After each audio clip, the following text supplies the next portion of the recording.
Salutations, my name is Summer and this is Sterling Reads, and I want to talk about what I've read, what I'm currently reading, and what I plan to read for February, which is pretty much what I'm reading. um, anyway, I hope everybody's been having a wonderful January, and I think I've read 18 books towards my 500 reading challenge, which I know isn't very much, but I've been reading so many fantastic, huge books. So let's talk about them.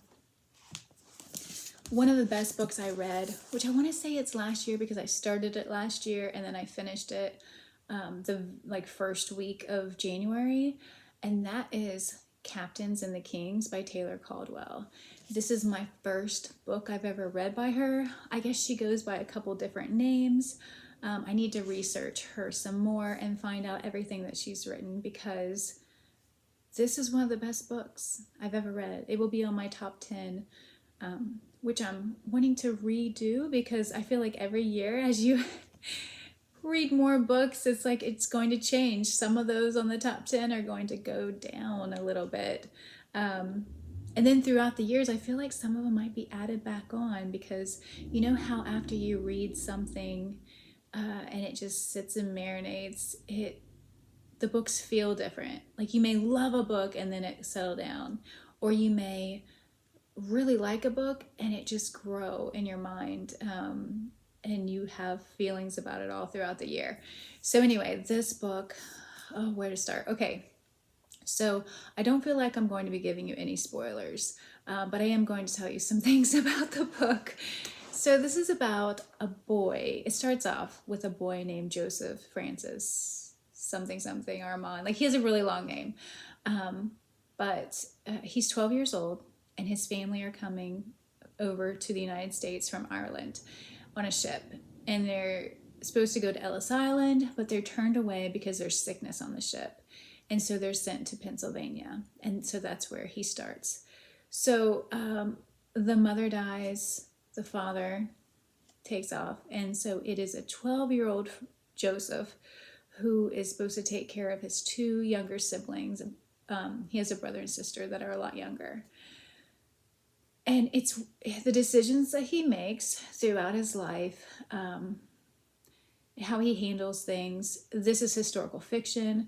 There are things about the Civil War, mentions Lincoln and other people.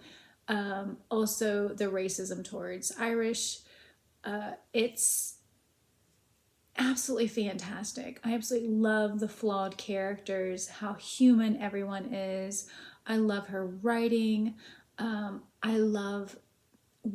This is one thing I love about this book is that we actually follow Joseph Francis throughout the whole book. And there's a curse on the family. You gotta love a curse on the family. Absolutely love this. He gets into politics. It's just, there's everything I feel like you could possibly want in a book. It's in here. So I definitely recommend this to everybody who likes historical fiction. Because yeah, one of the best books I read last year, even though I finished it this year. A book that I just finished, and this is a reread. I read this the first time when I was maybe 14 or 15. And I started rereading this series like 4 years ago. And I read the first 3 books, Interview with the Vampire Lestat, and Queen of the Damned very quickly. But it's been about 4 years since I've decided to pick this one up. It's just been sitting on my TBR forever. This is The Tale of the Body Thief by Anne Rice. The title kind of gives it away. This is Lestat again, who we're following, and David Talbot plays a big part. I love anything about the Talamasca. I really wish Anne Rice would have written a book just about the Talamasca, where we could just learn all about them and, the things that they're researching and study, the people that they're studying. And I just feel like that could have been huge. Anyway, but unfortunately, we've lost Anne Rice. She passed away, and so we won't be getting any more books from her. But I am looking forward to reading all of her vampire, all of her witches. I have a mummy book I still need to read that I haven't actually read, the second one of that duology. So yeah, and I'm looking forward to reading books by her son. I haven't read anything by Christopher Rice, her son, yet. So, okay. Oh, and there was a rape scene in this book that I was kind of like shocked by. Like I wasn't ready for it. And I did not remember it from when I was a teenager. Okay, so the last thing that I have finished is The Caves of Steel.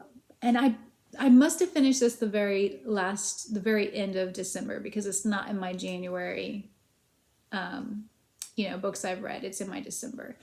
So, fantastic. It's about a detective. He is given a new partner. That partner looks human, but he's a robot. And so, yeah, we're going through all of that because there is prejudice against robots. Loved it. I don't want to say too much. I also loved his iRobot, which I read last year. Okay, so what I'm currently reading, I'm reading one of the best books ever, and I can't believe it took me so long to start to read, and that is Les Miserables by Victor Hugo. I'm sorry, my edition, which I just bought last year or the year before, when did I buy it? 2021, is falling apart, which I don't know if it was Mark over at Book Time with Elvis or Sean Stanfast that said if there's a white stripe, it means that it's like cheaper made, even though it wasn't a cheaper price. So I don't know about that, but I do know that my pages are falling out. Anyway, this book is absolutely fantastic. I am buddy reading it with Mark over at Book Time with Elvis and Sonja Devaney, maybe. I'm sorry if I mispronounced your last name, Sonja. I am absolutely loving reading with the two of them. I don't know if you've been in a buddy read with them, but if you haven't, it's wonderful. I love hearing their thoughts about everything. So this book, I knew from the very beginning I was going to absolutely love it. And I am on page 742, and I am still absolutely loving this book. I don't know if it's in part of the translation, because this is, of course, the first time that I'm reading it, and the translator is Christine Doniger, maybe? Anyway, so we start off with meeting a bishop, which I'm a sucker for a vicar, bishop, priest. Anyway, so he's wonderful, absolutely wonderful. Sterling and Rollo are playing, so if you hear them run past, like if you hear horses galloping past, it's the two of them playing. It's funny because Rollo is a year older, but they're the same size. Rollo is a little boy. Anyway, so the bishop lives with his sister and that was Sylvie, and the maid, which the maid isn't really like a maid, she's more like family. And he is all about helping the poor. I love that it gives a record of where his money goes to, his different charities, and that he helps people in, like prisoners and orphans and the family of people who are in prison. It's just wonderful. And the things he does to get money to help people. He's so frugal. He just takes care of everybody else. And he's just so caring and loving and forgiving. And so I love the bishop. And through the bishop, we meet a character named G, which I feel like he's very important. Even though we don't get to know him for very long, it's just like a meeting. I just feel like he was really important for the bishop to hear his thoughts about religion and life and dying and everything. Okay, so then we meet Jean Valjean, who is a convict. And I shouldn't tell you too much because I really want you guys to read this book. I know it's big, but big books are like the best ever. There's nothing like a book that you can just read for months and be in that life. It's like War and Peace. When I read War and Peace, I love picking it up every night and just being back with Pierre and Prince Andre. And now I'm loving this book. I've heard people complain about like there's a big part on Waterloo. But it was interesting. Everything has been interesting. So it doesn't matter if he goes off on a tangent, because it's an interesting tangent, you know? But anyway, Jean Valjean, I absolutely fell in love with him. Like I said, he's a convict, but he's a convict because he was stealing bread for his family. And it was his sister and her children family. And so he got 5 years for that, and then he escaped and got caught and was given more years until it was like 19 years of time. Hard, cruel labor. All because his family was starving. And it'll break your heart. It really will. And then you meet some young people who are having fun with each other, and one of the females gets in trouble, and we follow all that. It's all comes full circle. I don't feel like he tells us anything that we don't need to know. It's like with Stephen King, you know, I know everybody gets like frustrated with him because he loves to tell you about, like, I don't know, like, I guess it's like a tangent, but I love that. So maybe it's just me. I don't know. But this is one of the best books that I've ever read also. It's funny, there's 3 books that I've been reading that The Captain and the Kings, this book, and another book I'm going to talk to you about, that I just think they're like the best books I've ever read. So my favorite list of books will definitely be changing this year. We'll see. Okay, so that I will be continuing it until February, and all these books will be going into February because we have a couple more days. So this is the 3rd book in the Shannara Chronicles, and I think Terry Brooks wanted to call it Shannara, but I can't not call it Shannara. The Wish Songs of Shannara. These are wonderful. If you love J.R.R. Tolkien, he took a lot of that world and characters and just kind of made it more action-packed. I think that's the best way to explain it. And like I said, that's a 3rd book. They're a lot of fun. So I did pick up a library book. This is Beyond the Wand by Tom Felton. And this is his like memoir. And it's starting off when he's like before he's even an actor. And he started out very young. I'm sure you can recognize who he is. Draco Malfoy. And of course, he wasn't a favorite character in Harry Potter because he's a bad guy. But he's just a kid. So anyway, I'm looking forward to that. And also, I did not know that Emma Watson and him are like best friends and have been forever. So I think that's nice. So the book that I was telling you that is going to be an all-time favorite also is The Eighth Life by Nino. I looked up how to pronounce her name and I can never remember because when I see it, my brain does not allow me to pronounce it. But this is about Georgia, and I knew nothing about Georgia, the country, not the state, and it's not in the United States. The only thing I knew is that Jim from Books, Reading and Stuff, he lives there with his wife, and that's all I pretty much knew about it. So yeah, this is about, another thing is, the story is told it's a family line, and in the cover it says for Brilka. I don't know why it doesn't say it. I thought it said it on the cover, but it really doesn't.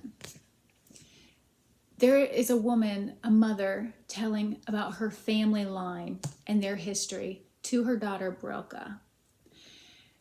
And oh my gosh, this family line, there is so much tragedy, and oh gosh, there's drug addiction, there's suicide, there's there's just absolutely everything. But then there's beauty, and there's hope, and there's inspiration, and there's, you know, so many strong women characters in here.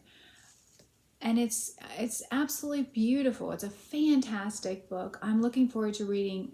She has some other books out at least one other that I know of that I'm really looking forward to reading.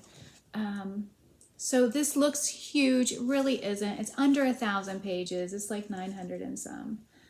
Oh, I am on page 572, so I am a little over halfway. I love these floppy. It's absolutely fantastic.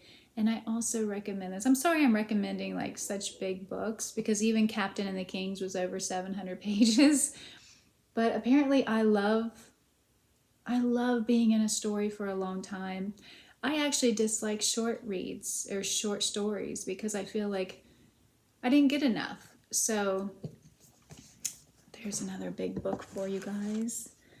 One book I really want to read for February, besides finishing all these that I've talked about, and that is The Winners by Frederick Backman. I actually have it. I have it out of its cover and ready for me. I just haven't started it. I wanted to start it when it was reading, and I was like, no, don't start it. You have too many other things, which I've only been trying to read 2 books at a time, which has been working well for me. But I felt like since I have started these other books, I need to read just a little bit to keep the feel, keep everything, all the characters alive and where I'm at in the story. So I've been doing that a little bit. I did start an audiobook from the library. I don't know if I'm going to finish it. I'm sure I will. But I picked it up because I was having like mental health issues, and I thought it would be something. Actually, I was at work and the TV is supposed to shut itself off at, I want to say at 11 when I get there. But the TV was still on, so I just kind of left it on because it was the weekend, and there was only one boy up, and he had a chair in his doorway and was watching Forrest Gump. And I was trying to, I got my work and everything done, and then I would look up, and because I have to check on the boys every 15 minutes. And I forgot how great of a movie that was. Like, Tom Hanks does such a fantastic job. So I didn't realize, one of the guys I worked with said, hey, it's a book. And I thought, oh, I didn't know that. So I looked it up and I got the audiobook. And yeah, there's 3 books, but I think the third one is just Wit and Wisdom of Forrest Gump. So it might not be really, it might just be quotes or something. But I got the first book and I was like really enjoying it. And then, I don't know, Tom Hanks plays such a wholesome character. And in the book, there's quite a bit of cussing, which I don't mind cussing at all. But there was also like racism, which I wasn't ready for because I don't really remember there being racism too much in the movie. But yeah, they used the N-word quite a bit. And it was just, to hear Forrest Gump say it, I just was like, what's going on here? But then I thought, well, he's saying it because he heard other people say it, like the people around him must use that word. And you think about the time, and I guess people use that word more back then. But yeah, that was a little bit of a disappointment because I wanted him to be really more wholesome. And he is wholesome. But yeah, I didn't like that word being used as much as it has been used. And my thing, okay, like people complain about that word, like Stephen King and that word. But Stephen King only uses that word when a bad person is talking. Like, good people in Stephen King's books do not use that word. Only bad people use it. So yes, that word is in some of his books, but it's only, the ignorant people using those words. And I guess, Forrest Gump is slow. But I'm trying to figure out, he's very smart about some things. And then he's slow about other things. So then I think, well, maybe he has, honestly, I don't know. I have no idea. I'm not a doctor. I'm just trying to figure out why. And then he's a fictional character, so it doesn't even need to make sense. Anyway, how are you guys doing? How has your January been? Like I said, I've been struggling with anxiety and depression, but I feel much better now. I'm hoping everybody else is doing well. I know January can be a very exciting time for people. We have our list of things we want to do for the year. It's like a brand new start for us and all the books we want to read, which of course I want to read everything. I'm just making sure that I'm being kind to myself and not causing any kind of pressure on something that I love, which is reading.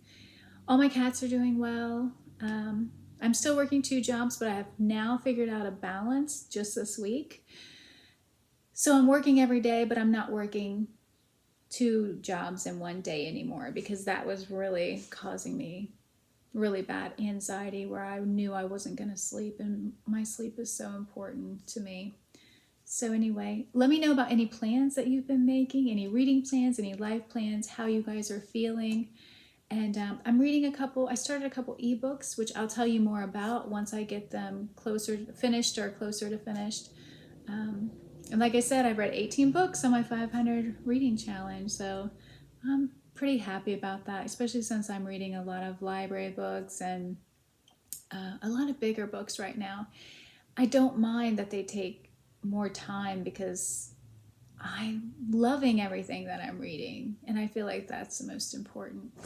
So anyway, I hope you guys are having a wonderful January and that your February starts out wonderful. And thank you so much for watching. Bye.